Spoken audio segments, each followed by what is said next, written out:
off and running on a Wednesday, July 31st, the last day of the month and the last day before we turn and flip the calendar to football month, at least preseason football. We're just days out from the start of preseason for the 2024 Baltimore Ravens and coming up on 40 days out from September 5th, which is notable when the regular season kicks off at Arrowhead against the reigning champion, Kansas City Chiefs. So all that and more is what we have to look forward to next month. But we have a jam-packed episode coming up for you over the next hour here inside the vault. This is your Ravens Lunch Hour live stream. I'm Bobby Trossett. I will be joined alongside Sarah Ellison, we hope, throughout the next hour. She is at the airport, as you can see here. She is not in the comfort of her own home. But partner, we appreciate your efforts to be here nonetheless. And you are in travel mode right now, which is what makes this gig unique. It is. It's what makes it unique. I love that we can always do this. We can do more shows when we can do it on the road, and we can have the lifestyle that we wanted to have when we started this. So appreciate you working with me as I'm on the run. Absolutely. Yeah. And just be patient with us today. Sometimes the airport Wi-Fi goes in and out. So we're going to do our best to make sure that Sarah's with us for the entire hour. But let's just kind of dive into what our rundown looks like today. And we'll begin talking with one of the biggest storylines of the offseason, and that is how Todd Monken will prioritize ensuring that both Mark Andrews and Isaiah Likely can coexist together on the same field, given Mark's injuries last year and the year prior that really allowed Isaiah to play a lot of football. And now as he enters year 3, the question becomes, can those two do it together? Todd talked about that. We also had some news and notes from yesterday's training camp practice, and a major theme was sort of a defensive throwback to what a lot of you OG Ravens fans probably grew to love about this team from the early onset. And Roquan Smith is kind of headlining that category. Zach Orr talked about it. Lamar Jackson talked about the trash talk and what that kind of means to the team and how it elevates one another. And T. Martin also had some things to say from his quarterback perspective. But shall we start off with the tight end game? Well, I think we can highlight it with the top play, right, from that the Ravens released yesterday. This was they put out a top play every day, but they often have it so zoomed in you can't really see what's going on. And on this one, we got a little better look at it. And I kind of want to break it down. If you haven't already watched it, you can obviously watch it anywhere. On the Ravens' many social media accounts or their webpage. But I thought that we got some glimpses of things. You can't take too much from a single play, right, Bobby? But this was really cool. So what I first noticed is, so Lamar drops back to pass. And obviously the defensive line is coming at the offensive line. We're about the third day in pads. And Daniel Fa'alele, who is experimenting at right guard, right now, if you can see, if you're on the video portion of our podcast, you can see that he's got both of his hands on the chest of Travis Jones. Now let's remember, Travis Jones, everybody's talking about a breakout season is coming against the guy they're experimenting with at right guard. And suddenly you see how Daniel Fa'alele gets distracted by a spin move that Odafe Owe just put on Patrick McCary. Okay, so he's distracted, isn't quite sure. Do I need to leave Travis Jones and go help out over here? Well, turns out he didn't need to be distracted because you can't see it. But Patrick McCary just took Odafe Owe out of the play completely. Like you can see his white helmet over there pushing him to the Odafe Owe got ran over by Patrick McCary. And you can see that Lamar Jackson is completely unfazed by Odafe. But because while Fa'alele was looking over there to perhaps help, that's when Travis Jones just swiped Daniel Fa'alele's hands right off of his chest. And look at him. He's got a clear shot right up the middle to Lamar. Lamar quickly reacts. And, you got to do this on the fly. Flips his head to the other side of the field. And with Travis Jones bearing down and Daniel Fa'alele, look at him. He's lost the play. He doesn't know what to do. He's trying to grasp at his jersey. There's nothing Daniel can do. But Lamar, of course, does Lamar things gets a sidearm and just flicks it. You know how he does it with the flick of his wrist? He flicks out deep, probably about 20 yards, Bobby, this 20-yarder. That's just a beauty to Mark Andrews. And then look at this catch by Mark Andrews. Just fully extended, diving 20-yard first down catch. And when I watched this yesterday, I was like, first of all, of course, Lamar goes to Mark Andrews, right? When he's in trouble, you go to your security blanket. That's what you do. And then second of all, I just love his reactions. I love what Patrick McCary did. But then it also made me think, okay, is this Travis Jones really on the breakout year? Is this him flashing that? Or is this Daniel Falele? Like, does this experiment need to end sooner than later?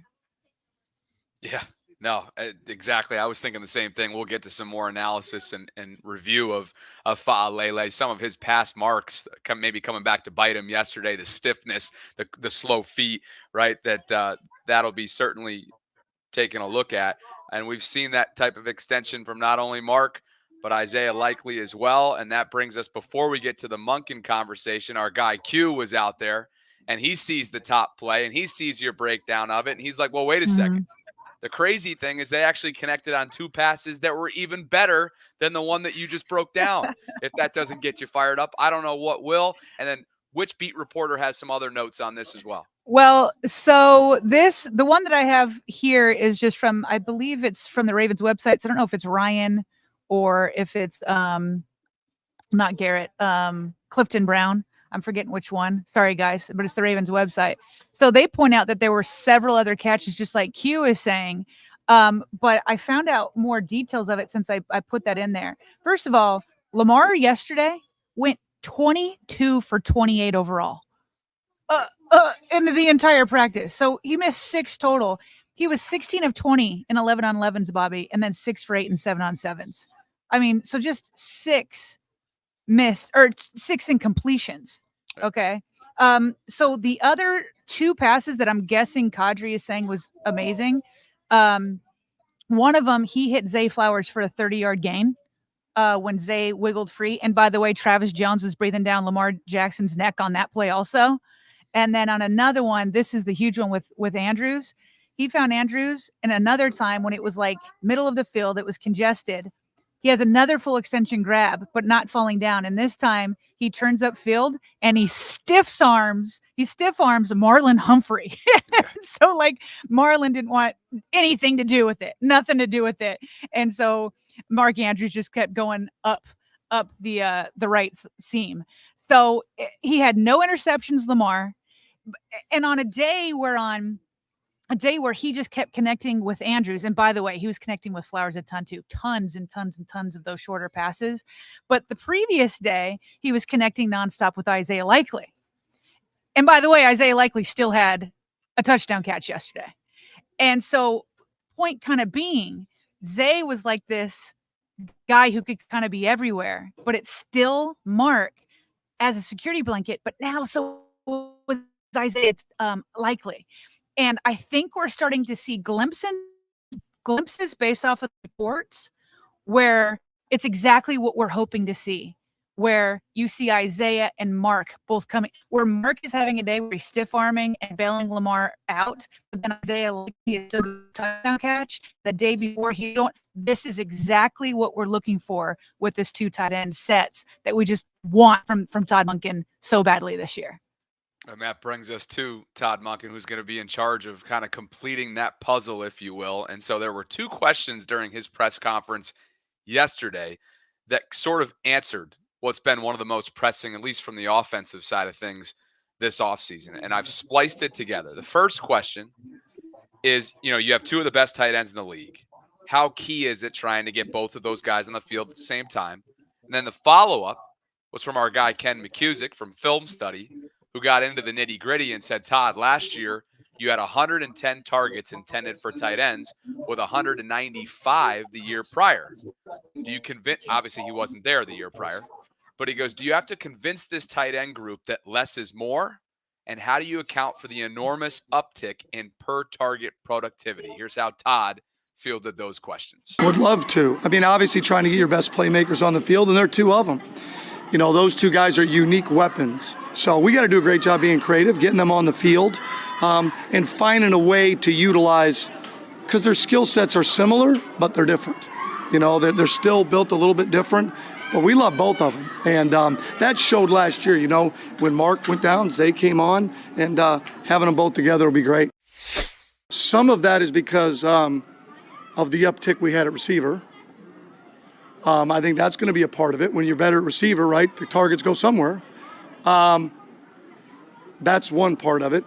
The other part is late in games when you're winning, you're running the football, right, and you're not throwing it nearly as much, so some of those come into play. And at times I really don't control where the ball goes. Times I do, but a lot of times the defense controls that, our personnel control it, and who we're playing. But to say that I don't like throwing to the tight ends, that's not what you were insinuating. We're going to want to throw it to them. But there's reasons why that occurs. The other was there was a certain time of the year where we didn't have both, right? Where now there's one of them. So that's a part of it. We love those guys. Want them every opportunity. You know, Mark last year probably didn't have as many targets as he wanted, but he had touchdowns, right? We got him the ball in the red zone, which helped. So obviously finding the way to get him the ball and Zay the ball more is a huge part of what that we need to do moving forward. I thought that was a pretty fair response when it comes to the usage question there in terms of per target. And Sarah, by the way, some were confused in the live chat.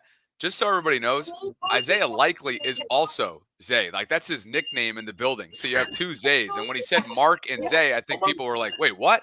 Zay's transitioned to tight end? No, that's Kadir Ismail. He went from wide receiver to tight end. I saw that within the last 24 hours. Looking forward to catching up with Q about what that might mean for his son.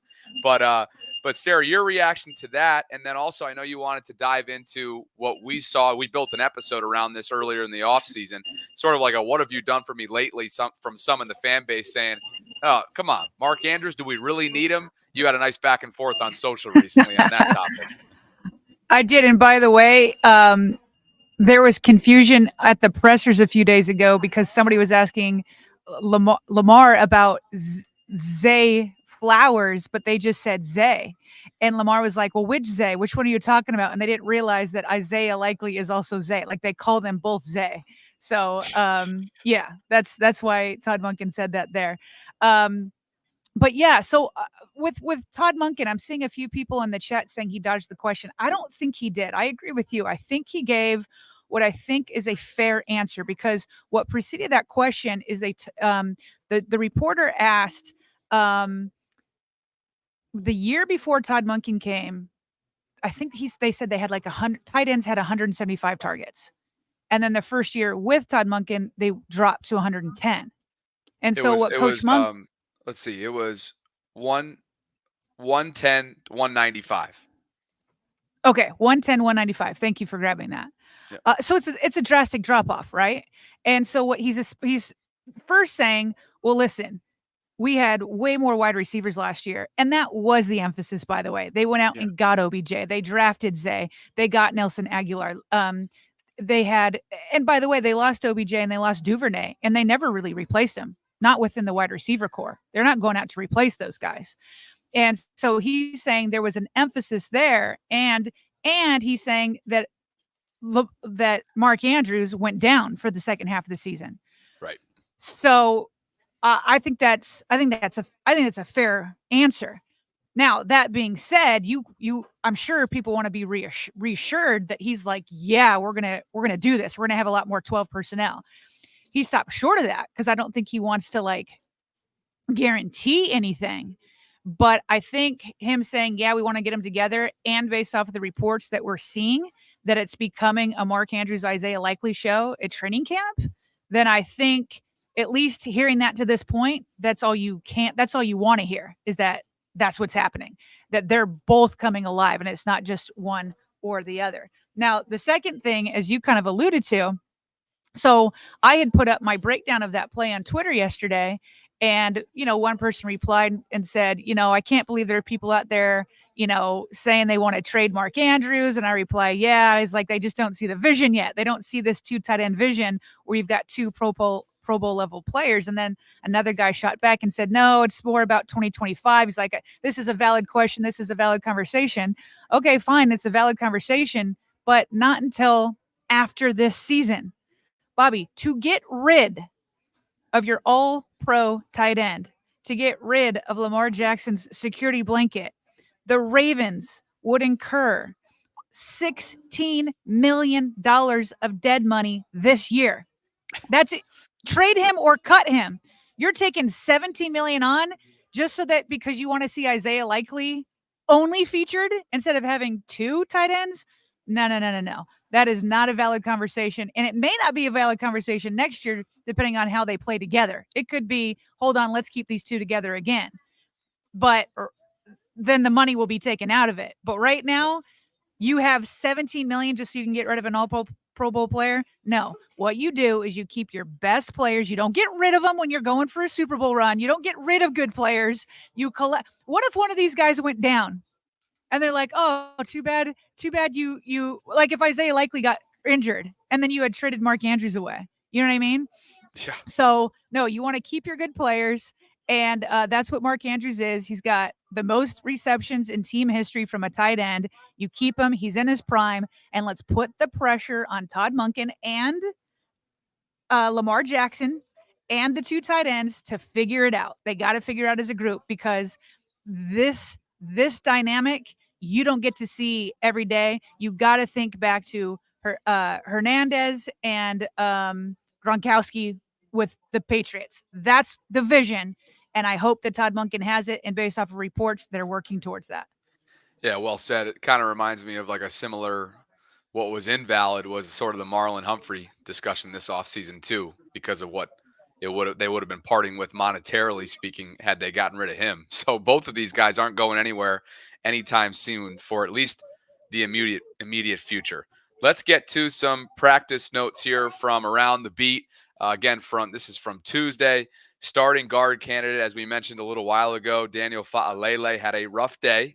Offensive line coach Joe D pulled him after one play during full team work and gave him an earful on the sideline. Fa'alele didn't keep his feet on a few other plays.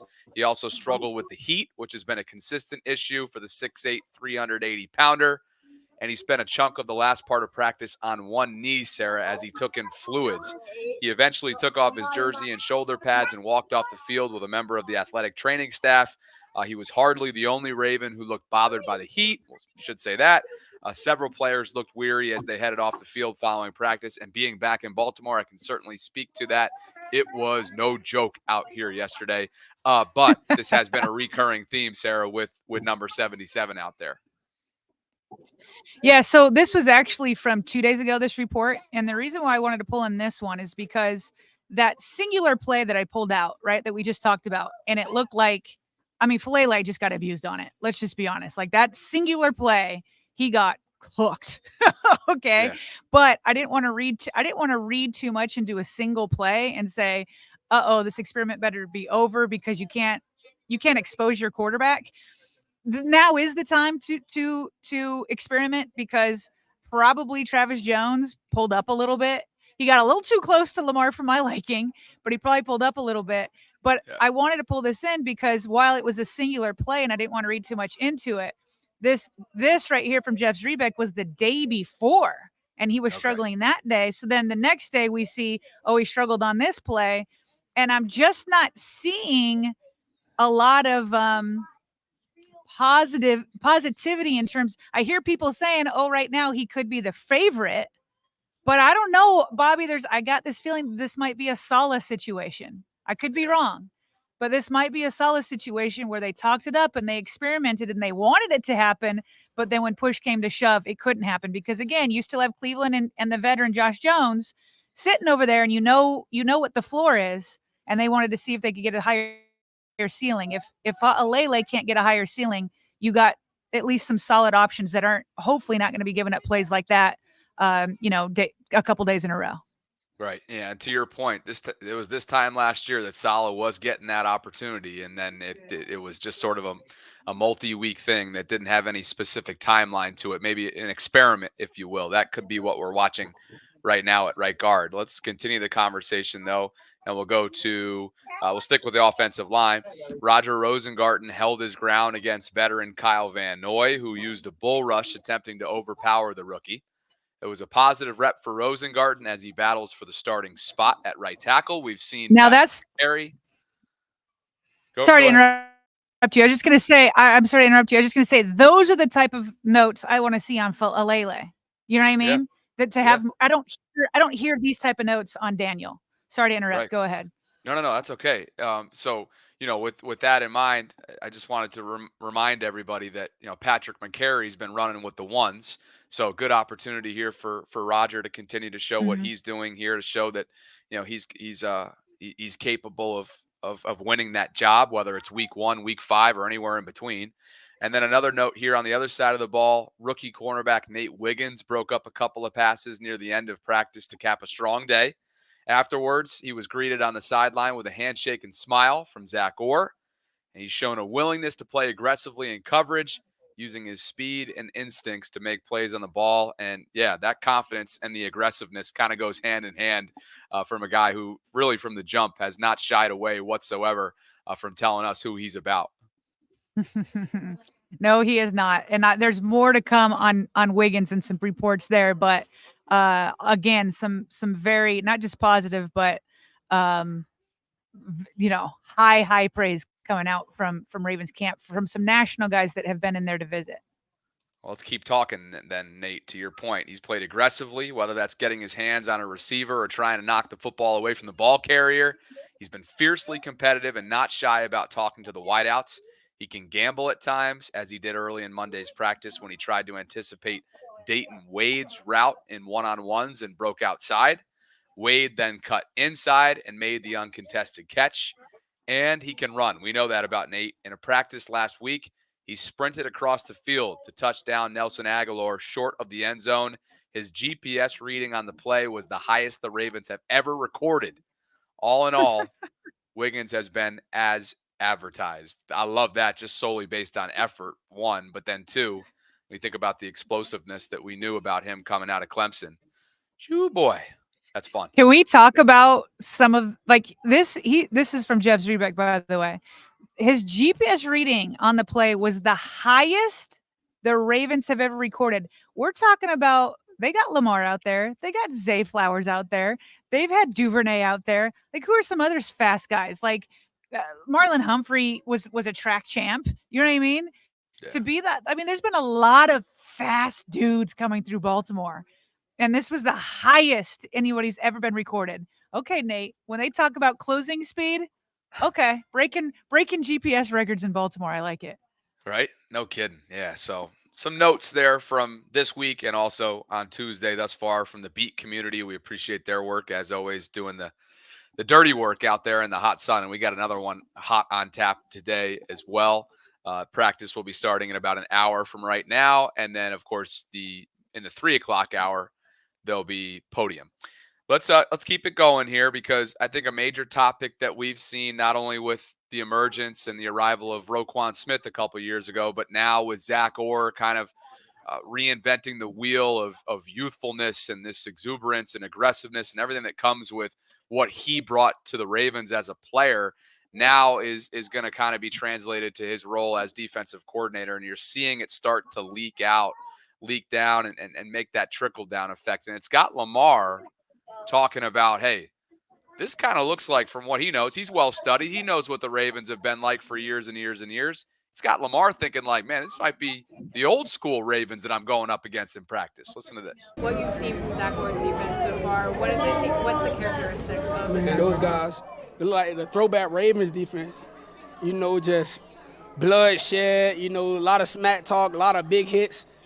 We seeing it all from our defense. Guys actually tackling a little bit out there. I don't think we should be, but we looking good, man. I'm loving it. Guys actually tackling out there, Sarah. Well, wait now. Hey now. Let's tone it down a little bit here. We don't need any injuries, okay? Let's stick to the rules of what we're doing. But no, when Lamar, that was like Lamar, I feel like usually tones things down, and maybe that's because he's usually talking about the offense and likes to keep expectations tempered. But as soon as he said, like, bloodshed. I was like, okay, Lamar. And he's talking about it just being throwback, this and that. And so, Bobby, it was interesting, him just saying that earlier in the week. Of course, the leader of the defense, who does like kind of give you that bloodshed kind of feeling, who we've obviously featured on this show many times in the past. He was on the lounge and they asked him about that. Like, Lamar saying that you guys are throwback, like you brought it back. And he wouldn't totally take the compliment because he's like, no. And he gave Ray, Lewis, and Ed Reed and all of them their love. But I do think we should talk on the other end of this. I'm trying to remember. There was a lot of good defense between when Ray and Ed retired and when Roquan came. A lot of good defense. But has it be in between those two times, that when Ray retired and Roquan came in, has it been this intense? Like this much bravado? I don't think so. So I appreciate the humility that you're about to hear from Roquan, but then he goes on one of his epic Roquan rants that is exactly what Lamar is getting at. Yeah, here he is. Honestly, I feel like I'm just one of the guys that's following along in that. I feel like that's been bred here since the beginning days with Ray, Ed, all of those guys, Bart, like, you name it, the big guys up front, Haloti and all those guys, Syracuse, right? like, so you name it. Like, I feel like that's just been bred here since the beginning, and I think that just goes back from there. And I'm just trying to be the guy in line that follows that tradition and bring it up a little notch as well, because I feel like that's a lost art in today's game, where a lot of people, like, are scared to play the game the way the game deserved to be played. And I feel like I'll never shortchange the game, and anybody that's rolling with me, which I know my guys are rolling with me, there's no shortchanging the game. So we're going to be the most physical, violent team there is out there, regardless of all the rules changes and things like that. But we're going to make sure when people play us, they're going to be like, okay, I don't want to see those guys again, like bruised up, bumped up, whatever the case may be. You're going to leave out with a couple may nots, may go away, may not. Yeah, I think I'm angry every play, honestly. Like, after the game, like, even with buddies, like, I'm buddy with you. Oh, yeah, bro, good to see you. But during the whistle, like, I'm trying to take your face off your head, at the end of the day, within the rules of the game. On the side of the ball, defense, you look those guys in the eyes, and those guys look themselves in the mirror every day, and you say, hey, I'm a bad man. And, like, if we own our stuff, nobody want to mess with us, because it's, like, not just physical and violent, but guys that can run and smart football players as well. Right. And, like, living with no limitations in a sense. So, like, if it move, hit it by any means necessary. Whatever the play, guys crawling a little bit, smash it right away. Don't let it give it any air at all. Yeah. When you have that mindset, man, it makes people fear you. Sarah, just when you thought that he couldn't come up with a phrase that just gets you all riled up, he gives you may nots. May nots. That's a new one. And I love it. Never heard of it. And he clearly just made it up on his own. Clearly. It may not bruise, it may not, or it may bruise, or it may not. I was like, that is so good. And then he's talking about how angry he is on every play. He's talking about if it taking moves, your face off smush your head. it. Yeah, taking the face off your head. And so, like, that's what I was getting at before the clip, Bobby. Like, it just, again, there's been a lot of good defense. Ravens almost always rank in the top 10. I'm sure there's been some top 5 defenses between Ray and Roquan. But it's different with Roquan. It's different with Ray. And even Ray and Roquan, they're like different. They're the same in that they're like, they're unapologetically talk so big. I feel like, though, Ray was like a little bit more like visionary. Does that make sense? That it was like, whereas Roquan is just like, I'm gonna knock your face off your head. like that, you know what I mean? Like, but neither one of them, and this is what's so cool about it, neither one of them were afraid because they knew they could back it up. Yeah. And to be honest with you, that's why, like, on the offensive side, I would like them to do that a little bit more. Like, I don't care that, and we're going to get into this a little bit more, that John Harbaugh came out and said that he wants Lamar Jackson to be the greatest of all time. He's not. Lamar said he's not. Lamar himself said he's got a ways to go. He said that it's Tom Brady that's the GOAT. But that's why when we first heard that quote and we talked about it the next day, Bobby, we were like, this is aspirational. And this is you sticking out your chest, chin up, chest out, and you putting it out there and not being afraid of not being able to back it up. Like, we all like that Roquan talks this way because we know he's going to back it up. And I don't want them to be afraid to say stuff like that on offense, because I want to have that same feeling where I know they're going to back it up. I love that Roquan brings that to this team.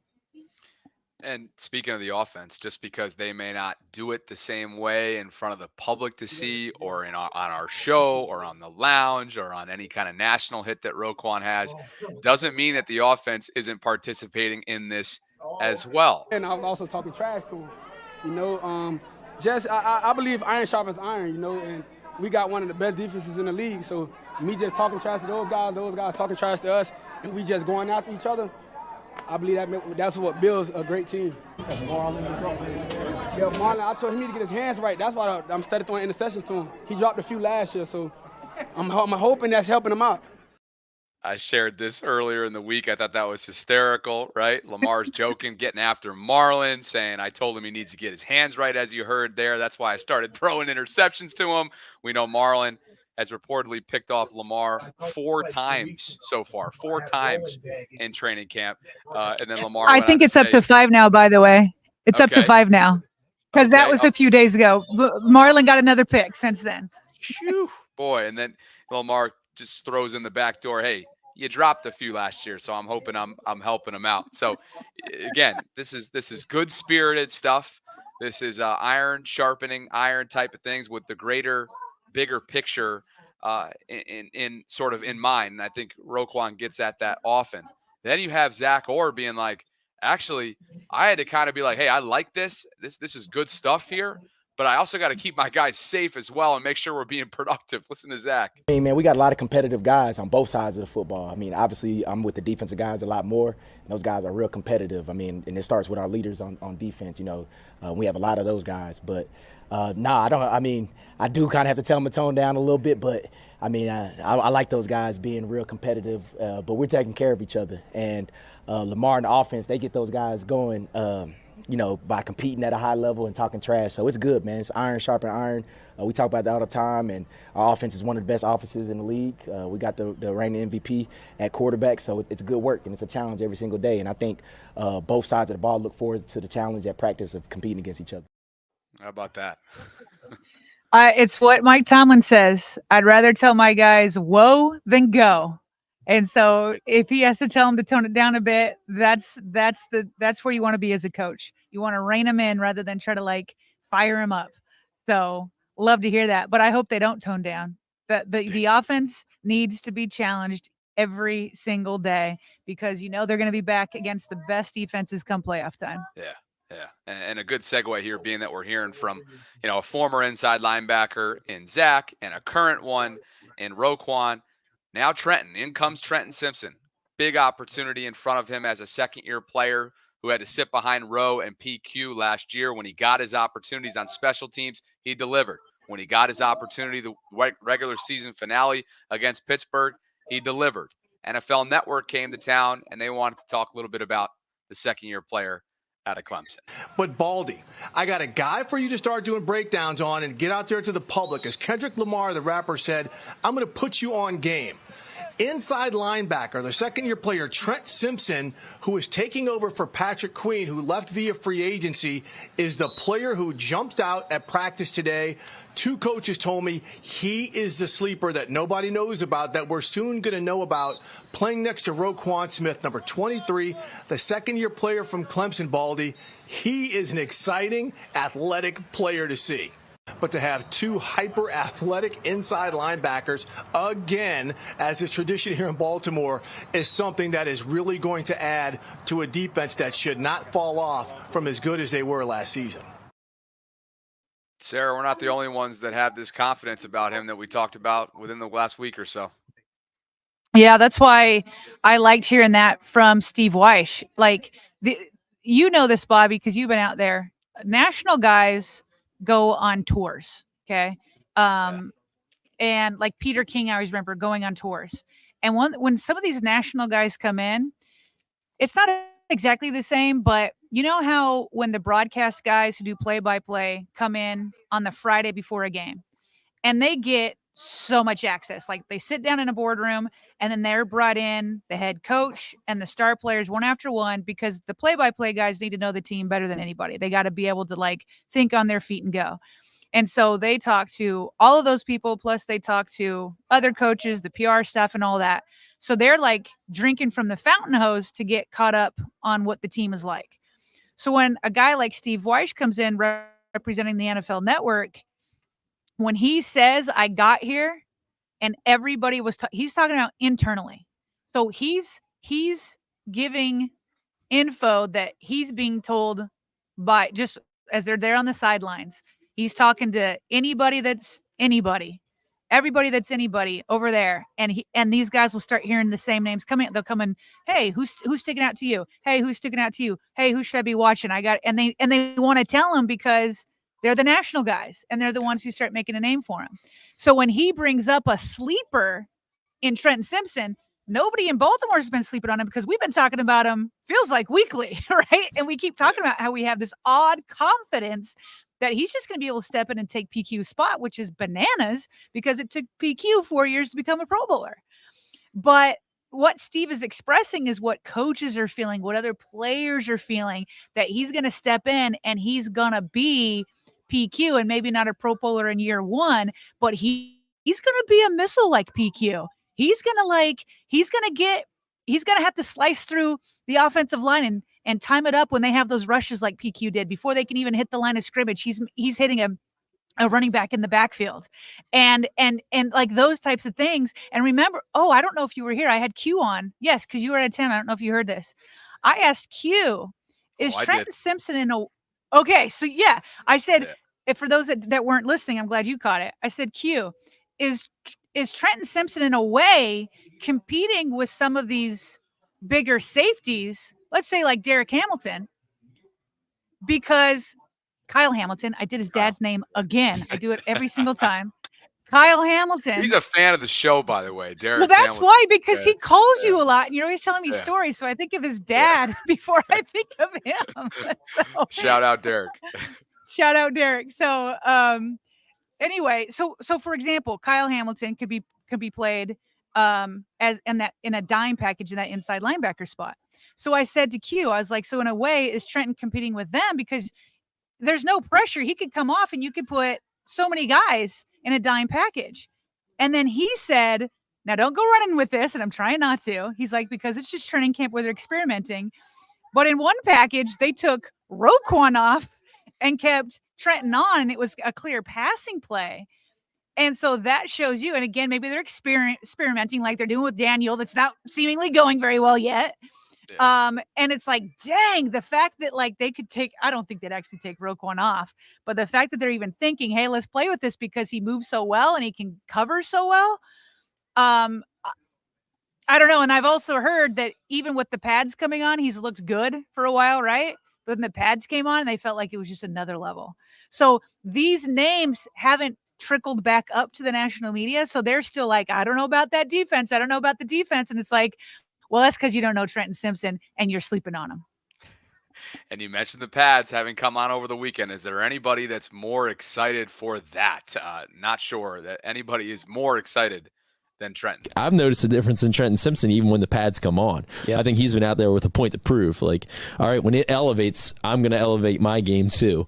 And had a tackle for loss of several yards in the backfield yesterday against the run.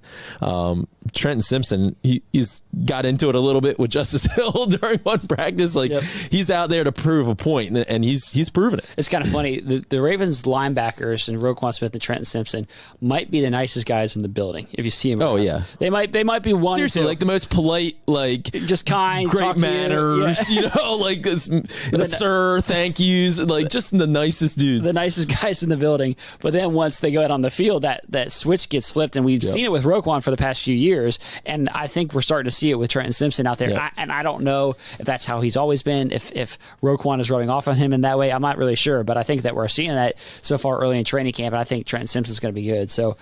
I mean, we've talked about it before many times on the pod that we think this defense is going to be lights out. Think that there's no reason that this defense when we're looking at it at the season's end, and we might be saying this was the best defense in the league. And what about Zo, Sarah? Zo, lots to say about Trenton as well. Man, Trent's an intense guy, which we love. We love it. I mean, I think Isaiah Likely told me the other day, he was like, man, tell Trent to smile out there on the field. I was like, hey, man, that's how he roll. That's how he roll. But Trent's, that's why we loved him when he came out of Clemson. I mean, he's a real physical player, and it's great to see that. We knew that last year. He came in as a rookie being real physical, and he's continued that and upped that. He's gotten bigger, stronger, more explosive, which he's displaying, which we're happy with. Okay, so can we hype him up anymore? Well, we can, because we're still waiting for it to like hit the national people. So we'll see if we just got to keep talking about him. But I can't wait. I can't wait to see it. I'm still here, by the way. I'm still here to give him like several weeks. There's going to be almost rookie-like mistakes. I know it's his second year, but it'll be his first year starting. So we'll see. We gotta let him have his mistakes, but I think it's going to be fun to watch him when he is running around chasing people down. And by the way, we don't know Trenton Simpson very well because we haven't interacted with him personally. But what the guys in the lounge just said about Roquan, nicest dude ever. We know that. We've had him on the show so many times. He comes on. He's so nice to us. Hey, guys, how you doing? How's your weekend been? He's so open. And then as soon as we start asking him stuff like, hey, what do you think about, the upcoming opponent here? Oh, we're going to rip their faces out. You know what I mean? Yeah. It's just like, it really is a light switch where he turns from the nicest guy ever to like the guy you want to run from on the field. Straight up. It goes from like Southern hospitality to like scorched earth in a matter of milliseconds. It feels like it's like, okay, dude, I know why you can flip a switch. That's pretty impressive. Before we shift gears outside defense and outside of the inside linebacker position, here's Roquan talking PQ.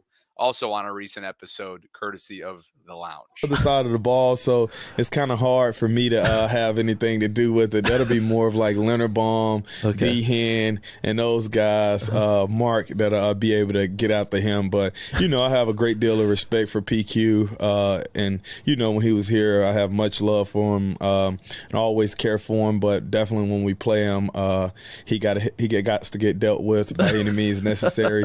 And everybody knows that. But the game won't be all about him. It'll be about the Ravens, and we go out and do what we have to do when we get there, and we'll talk it up at the end of the game, shaking his hand, say good luck next week, buddy. It's football season. It's almost football season when Roquan's saying dealt with, right? Right. Well, I thought he was about to say he's going to have to get got, but he said he's got to get got is where I thought he was going, but he's like, he's got to get dealt with. So either way, I'm happy with it. And like, even like his nicety though, at the end where he's like, good luck next week, buddy. Wasn't nice. Like that wasn't like for real good luck. Like, we're on different teams now and good luck with what you're doing, but we're going to go our way and do our own thing. In other words, Roquan is forever a walking quote, and he's forever an in-season form when it comes to smack talk. So there you have it. One other note from the national scene. Again, as to your point, they're starting to be on their training camp tours. They're starting to learn maybe what we've been learning here for months now, and that was the case for NFL Network on Nate Wiggins. And guys, I want to get back to the rookie cornerback, Nate Wiggins, the first-round draft pick out of Clemson. I've spoken to several people out here who said he's been one of the most impressive people at training camp. He is a tall, very long corner, but the closing speed and the overall speed he has caught everybody's attention, not only the way he can cover, but the way he closes space if a receiver, whether a short route or a deep route, gets behind him. There you have it. That get-back, comeback speed is one of Nate's attributes. You don't want to be in that position, but you will be inevitably as an NFL cornerback, and he just has those traits that make you feel confident that when that does happen inevitably throughout this learning curve, whether it be, taking bullets at fire week one, preseason, or anywhere in between, he's going to be ready to go and find a way to kind of make up for those mistakes with his God-given abilities. Question for you, Bobby. Does it feel like... To me, it's felt like with Nate Wiggins being a first rounder, I can't remember the last time a first rounder has been talked about less. And I say that in like, I think that's good for Nate to where it's not like everybody's like all eyes on him and he's got all this extra pressure and all that kind of stuff. But does it seem that way to you, that like there just hasn't been that much focus on him? And maybe it's because it doesn't like it partially feels like it's because the core of the team is here. It's still Lamar, it's still Roquan, and you got your two leaders and you got tons of the foundation still here. And so it's more like it doesn't matter what kind of pieces are around, like those guys just have to get over the hump. And so I don't know, maybe I don't know if it's just because so much focus is on those two and they're such big stars that like you're not putting in that much hope about your first rounder, which is crazy to say because Nate could be great, but there just hasn't been a lot of like pressure on him, I feel like, to this point. No, I would agree. I think the attention, the dialogue, the conversations just being distributed elsewhere because of the reasons that you've mentioned. And for Nate, hey, take it and run. You want to be under the radar as a first rounder, and knowing him because of what he shared about dropping the way he did on that opening night of the draft, he's going to take issue with that too. And if that's the case and ends up being a productive thing for him, then great. That's a great thing. So T. Martin, Ravens quarterbacks coach, also met with the media yesterday. Sarah, you grabbed a couple of these snippets from him talking about Lamar and how closely he's worked with him. Yeah, so I just some like detailed stuff that maybe only I'm interested in, but I enjoyed listening to it. Like T was talked about the pre-snap stuff, which I've been hitting the drum on quite a bit. And T was like, "Oh, this is just what we do now." Like at first, you know. So he talked about how like they've just hit another level. Like last year was the year that they were putting that house together, and this year it's just like now it's just what they do. So that makes me happy. I want to hear that Lamar's back there fully comfortable doing everything pre-snap. But then, and tell me if this has been on your mind too, because I pulled this clip because I've seen it a lot. When Lamar goes deep, like it felt like last year when he went deep, if they didn't complete the pass, he often overthrew them. Does that feel like a trend to you? Like, do you remember feeling that way? Because it did to me. Yes. Okay. And so to me, what I thought he was doing is he's just putting it up in a place where if the receiver's not going to get it, there's no way it's going to get intercepted. So I thought he was playing safe with it a little bit. So anyway, it was a trend that I had seen a little bit. And the media had asked him about, you know, going deep. And does T. Martin talk to him about that? And this was his response. Okay. And here it is right here. Oftentimes when we've seen deep shots taken, it seems like when they miss, it's often too deep. You know, that Lamar overthrows a little bit. As a coach, how do you coach him on that? Is that him trying to be a little too perfect and put it in a bucket, or what do you say to him in regards to that? I don't say anything. You got to let it rip. I mean, you can't get into the head of the thrower. You just can't. You know, you just can't. You know, you just keep getting reps with those people. And so many things are variables there. Did he get moved off his spot in the pocket? You know, was it a clean release?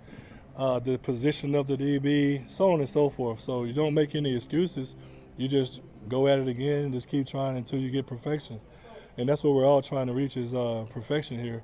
And that's what we're doing. That's what training camp is about. That's what the whole season. You never peak, you know, until your last rep of that season. So, but we're always chasing that.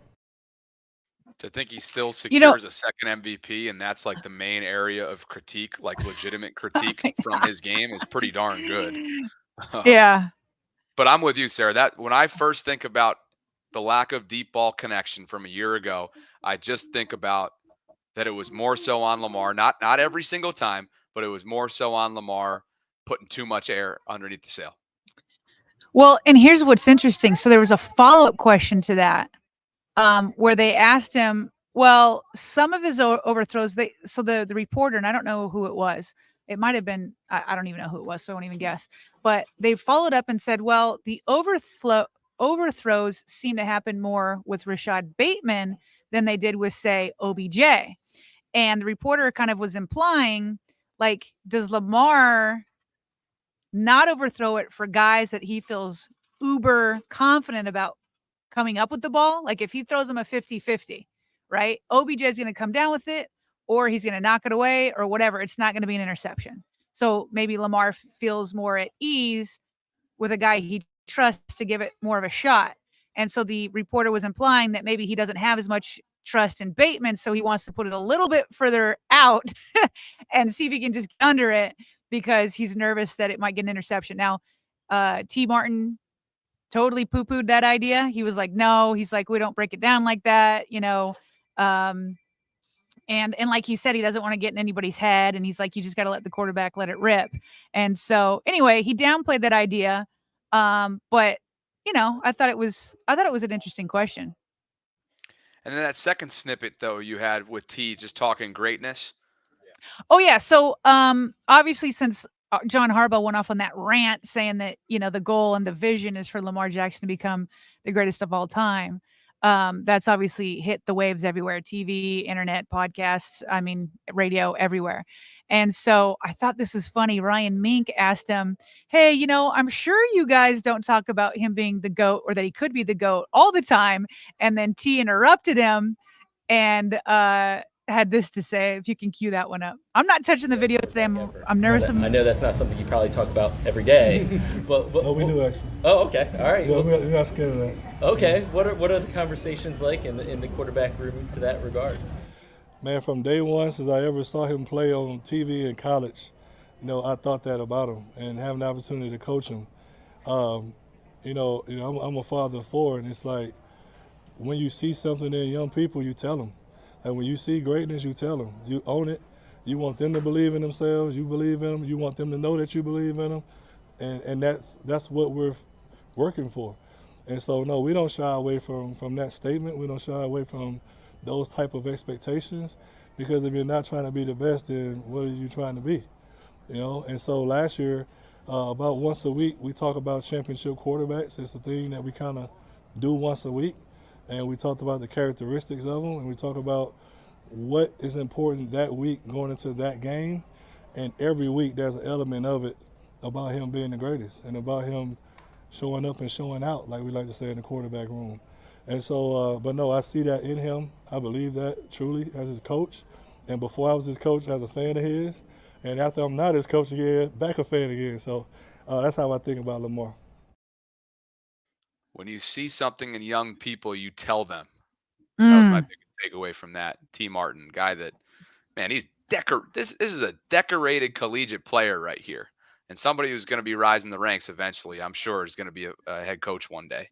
But remember, people forget he's a BCS national champion back in, I think, 98, if I'm not mistaken. And then at one point, he was backing up the great Peyton Manning. So to think that, you know, Lamar Jackson has somebody like T. Martin, given his pedigree, as his number one guy in terms of like the internal day-to-day operations at quarterback is magnificent. Yeah, you know, it's interesting, Bobby, because, you know, there's like a fine line with putting a big statement out there like that. So what are those dogs that are just tiny and yap, yap, yap, yap, yap, yap, yap? And then you Yorkies? like maybe Yorkies, whatever, like any tiny dog that Chihuahuas? just yaps away. Chihuahua, that's exactly what I'm thinking of. They're just yapping away, and as soon as you come up, they like start running, right? And so like you don't want to be the Chihuahua version of football, right? Where you're like talking, and then you get out in the field and you put your tail between your legs and you run away, right?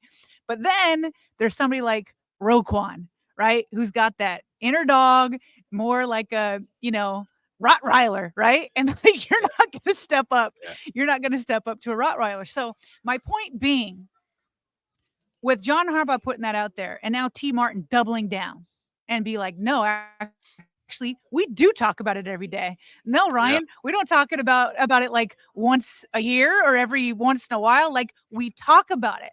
And so it's like, oh, that's how I prefer to play, but you gotta, or I want them to play, but you gotta back it up.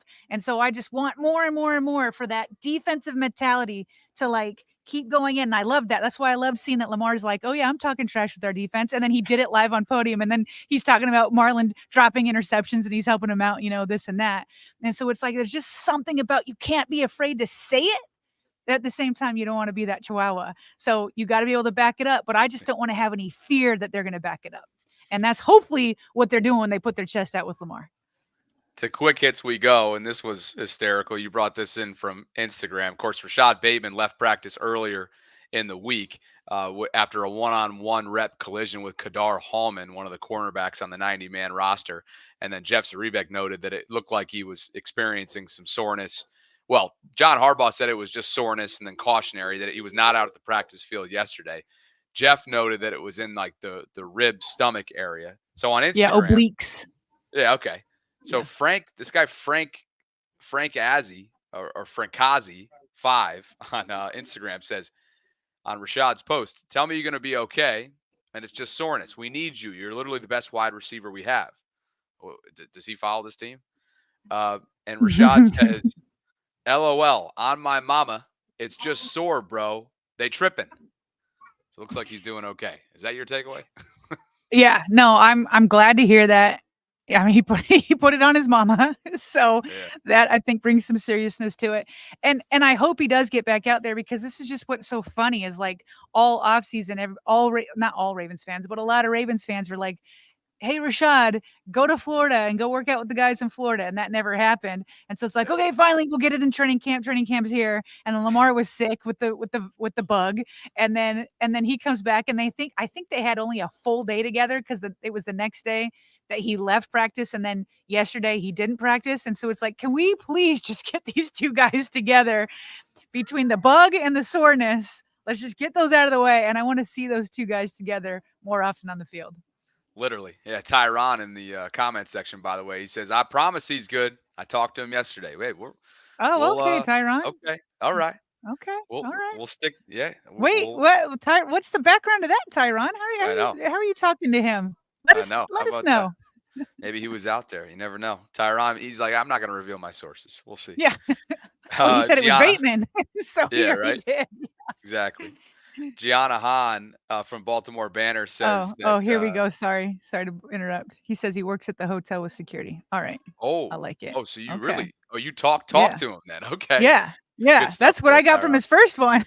So appreciate the I'm gonna be hitting him up then behind the scenes once the season starts. Seriously. Gonna be my plug right there. The security guards, they get information. Right, players talk to security.